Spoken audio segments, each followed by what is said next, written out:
Hello, everyone. Welcome back to the Investing Iguana, where we talk about all things tech and finance. I'm your host, Iggy, and today we're going to discuss a very interesting topic: Apple's strategy shifts towards the enterprise market. Now, you might be thinking, Apple? Enterprise? Isn't that an oxymoron?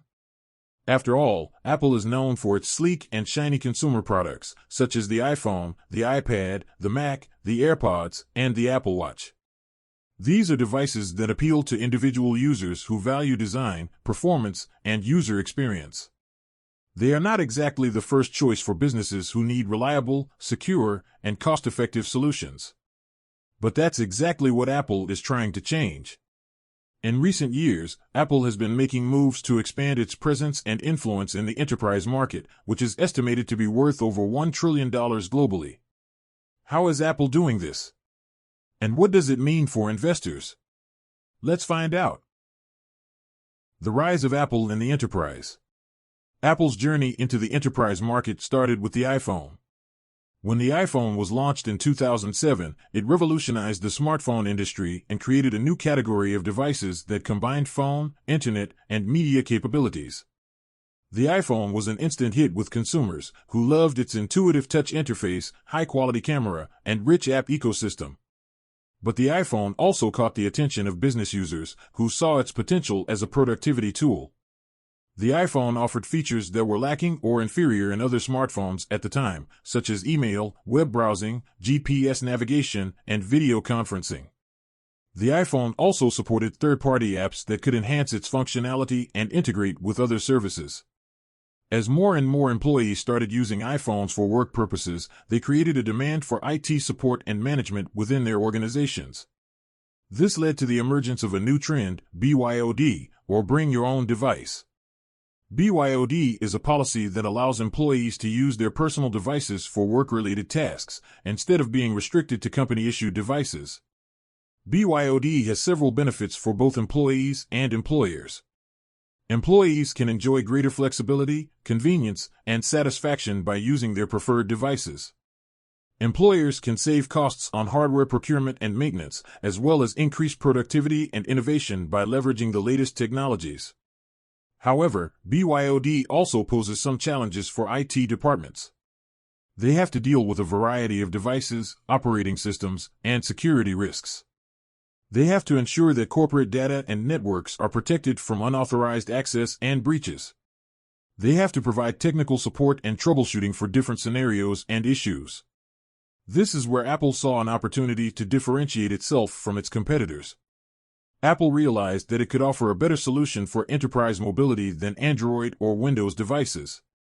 Apple had several advantages. A. Apple had a loyal and growing customer base that was already familiar with its products and services.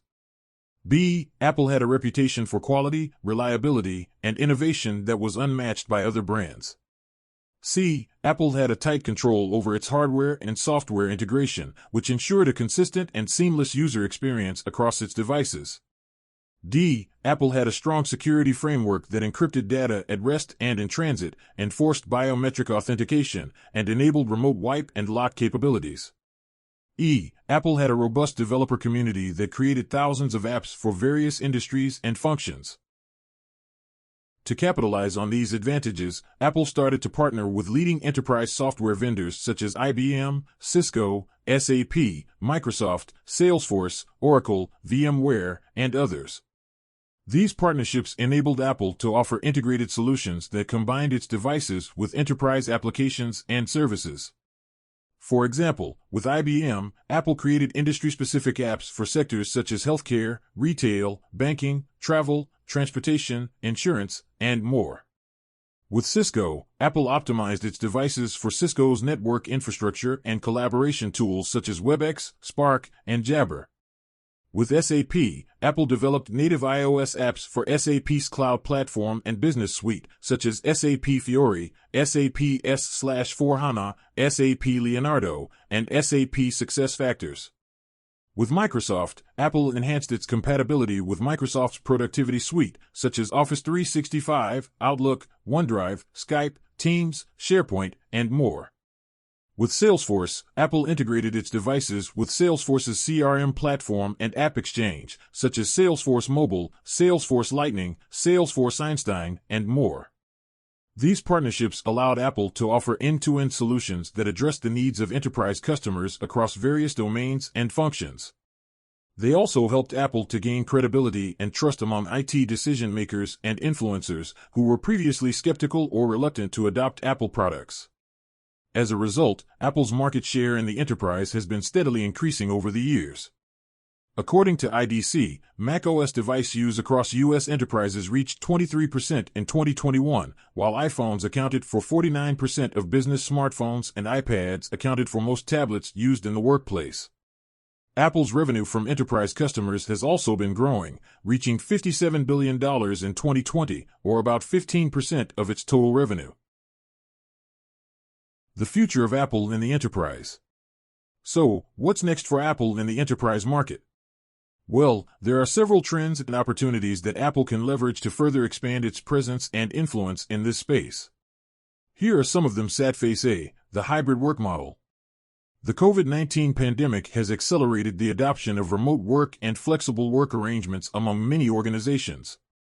This means that employees need devices that can support their work from anywhere, anytime, and on any network.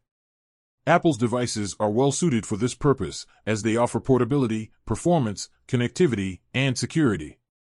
Apple can also benefit from the increased demand for cloud services, video conferencing, and collaboration tools, which are essential for enabling effective communication and coordination among distributed teams. B. The digital transformation.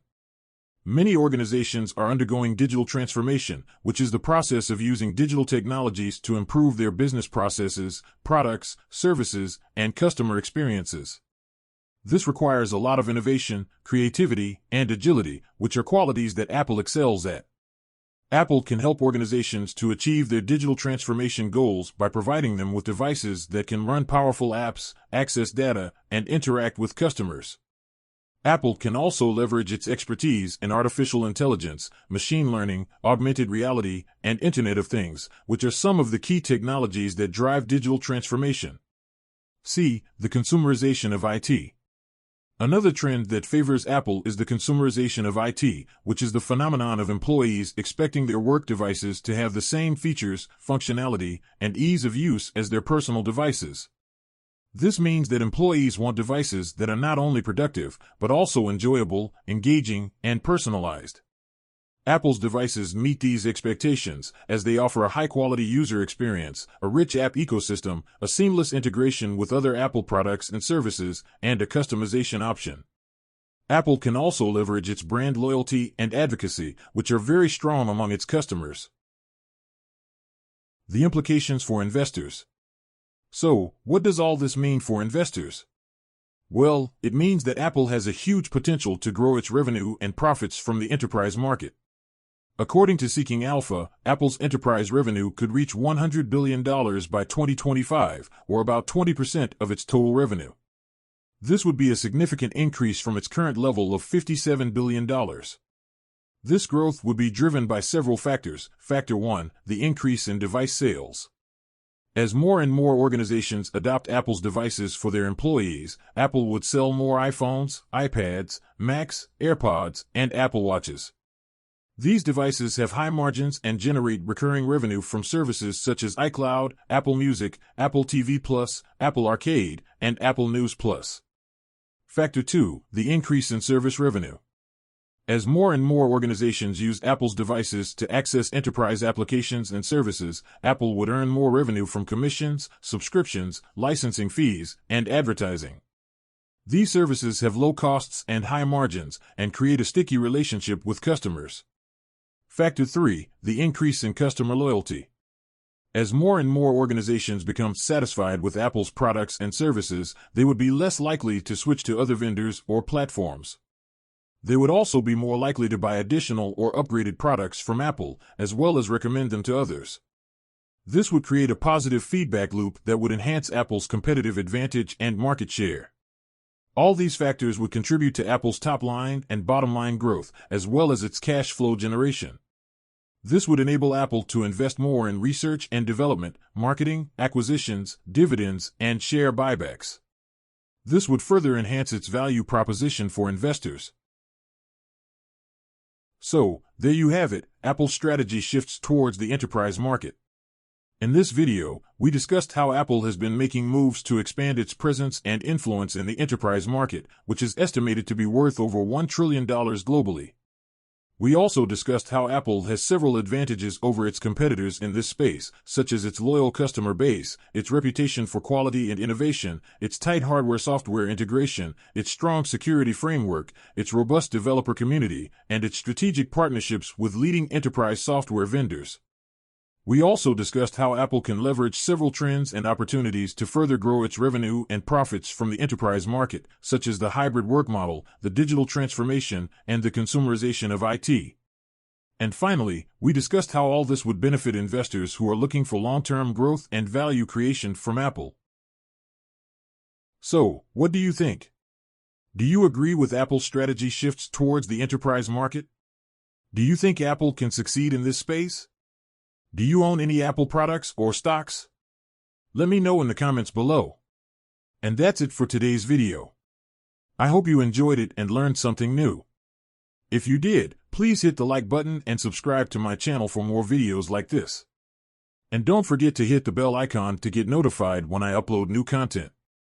Thank you for watching the Investing Iguana, and I'll see you in the next one. Peace out.